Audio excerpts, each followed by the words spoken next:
was the last really cold night we're going to have for a while, and we pulled off the coverings on a lot of things. Still got some cleaning up to do.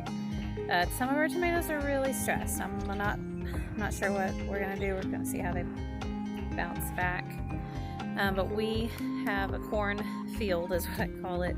It's about an 8.5 by 8 foot area right here between our two arches, and it's going to rain tomorrow, so it would be a good day to plant corn. It's going to be 50 and up this week. I think it's going to reach 43 at night is what it's expected. So we're going to plant corn today. All right, I just raked all this out, evened it out. You can see that this is a little more broke down. The mulch over there, if you want to scan that over there, you see that somebody mentioned how there's a lot of mulch in our soil. That's just where it hasn't broke up the wood, and it really has stopped breaking down, but by the end of the summer you'll see more of that broke down. So I've evened it out, and then from the board to my first row I just do about 4 to 6 inches. It doesn't matter, because what you're wanting is the plants to not compete with the other plants and have airflow, and they're going to have plenty of airflow on this side, so I'm not too worried about that. We just want to make sure they are even and they have plenty of room. So it's going to go about there. I measured at 7 feet, although I have about 8.5 feet between the arches. Give it a little bit of side room on the side, and I probably won't go all the way to the edge of that. I'll probably do 6.5 feet. I think that's what I have in my plans, is 6.5 feet. So I'm going to dig this out because I don't have a hoe. I'm just using my rake, and that'll be fine. This is just to get the rows ready. I've soaked my plants earlier, and then I'll soak them after I plant them as well. I'm going to eyeball it, and I do high density planting, so I'm going to do about 6 inches between each of them. I plant them in blocks, not rows. Yes, I plant them in rows, but it is the block method. So they're going to be a little closer together, and if you plant corn closer together, it will pollinate better. If you've ever had corn grow in your garden and you got an ear to form, but it didn't have any kernels, it was because it didn't get pollinated. And if they're too far apart, that pollen from the tassels won't fall and it won't pollinate. So you'll just have empty corn ears, right? Okay. So then I'm going to go to the next one. Again, I could stop it. I could take this and move it, but you can eyeball about 6 inches. And that helps me keep it straight. And I'll go ahead and do another one. I think I planned for 5 or 6 rows like this, about 6 inches apart. On the package of corn, it says something like a foot apart. I think, as I stated in one of my Facebook posts, that's the diameter. So you want not a foot apart, but a foot between each plant. So 6 inches on this side, 6 inches on the other side. A little wormy there. So this, I use my shovel as a loose measuring tool a lot. This actually has a marking to 4. I don't know if you can see it on the camera. So I'm assuming up to the top of this is 6. So we've got about a foot here, if you want to loosely guess there. And then I just use this, and I go to the next hole and dig a spot for the next one. Normally I also plant my corn kernels right in the ground. They say it's the best way, and I believe that if you want to wait, and I like to get 2 crops of corn in every year. So that's why we do this early. If you harvest this by 4th of July, you can actually get 2 crops of corn in. So there we got that. I'm using a spoon. If you have seen on other videos, I have gardening spoons because it's easy to just get down.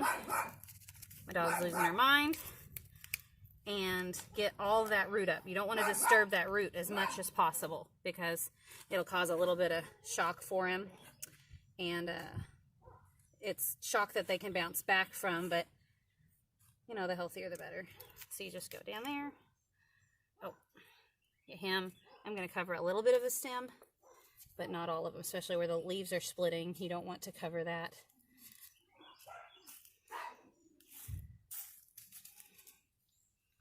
And I'm just going to keep going down the rows.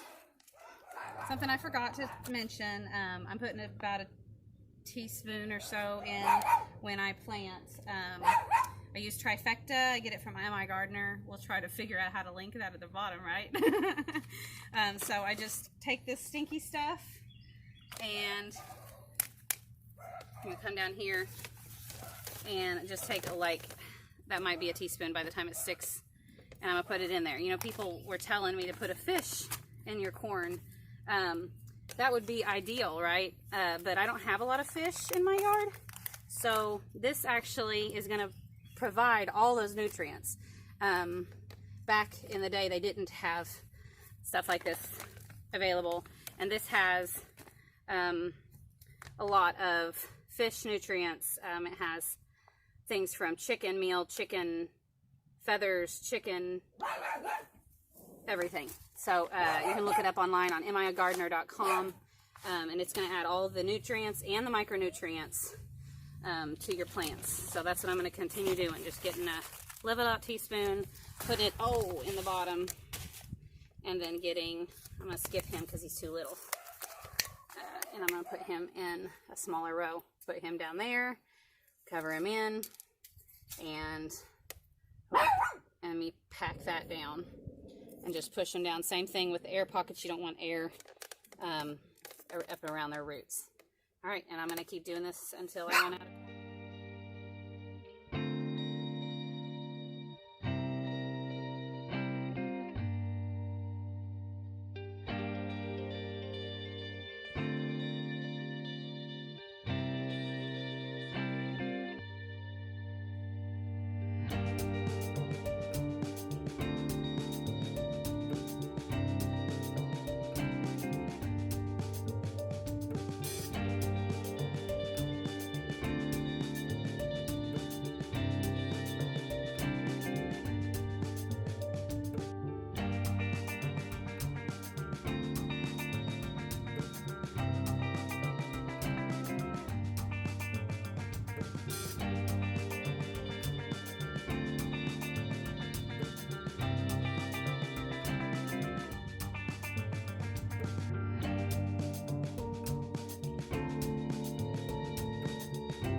got 6 rows of 12 plus one extra that had germinated probably overnight or since the last time I counted them that I didn't plan on, but it never works out that good. I usually am off a little bit or have half a row. So the rest of this, the front, is the same size.